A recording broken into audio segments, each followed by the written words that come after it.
कांग्रेस इराणा माता मेवल मंडल व गामड़ापाल हनुमान मंडल की बैठक संपन्न। हमारा निर्भय मेवाड़ सलुम्बर जिला कांग्रेस कमेटी सलुम्बर जिला अध्यक्ष परमानंद मेहता के नेतृत्व में ब्लॉक सलुम्बर में कांग्रेस इराणा माता मेवल मंडल तथा गामड़ापाल हनुमान मंडल की बैठक गायत्री शक्तिपीठ लकापा ग्राम पंचायत अतकालिया में आहूत हुई। बैठक में जिला अध्यक्ष मेहता ने संगठन को मजबूत करने, नई ऊर्जा के साथ पार्टी का काम करने कार्यकर्ताओं और पदाधिकारियों से आह्वान किया।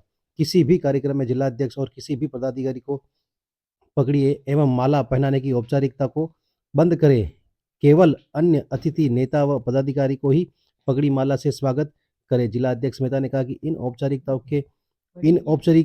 औपचारिकताओं को बंद करें और पार्टी को मजबूत करने के लिए जमीनी स्तर पर जनता के काम करने का निर्देश दिया। दोनों बैठक में विधायक प्रत्याशी रेशमा मीणा, सलुम्बर ब्लॉक अध्यक्ष लक्ष्मण सिंह राठौड़, इडाणा मंडल अध्यक्ष भंवरलाल नागदा, हनुमान गावड़ा पाल मंडल अध्यक्ष धूल सिंह राठौड़, पूर्व प्रधान जयसमन गंगाराम मीणा, वरिष्ठ नेता गोपाल सिंह खरका, कन्यालाल मेहता टोड़ा, पूर्व प्रधान देवीलाल मीणा, युवा नेता गजेंद्र मेहता, अनुसूचित जनजाति जिला अध्यक्ष अशोक मीणा, पंचायती राज जिला अध्यक्ष अशोक खटीक, एनएसयूआई जिला अध्यक्ष महेंद्र सिंह, मंडल महामंत्री भगवतीलाल सुथार, नीलेश मेहता, फतेलाल जोशी, आईटी सेल उपस्थित रहे।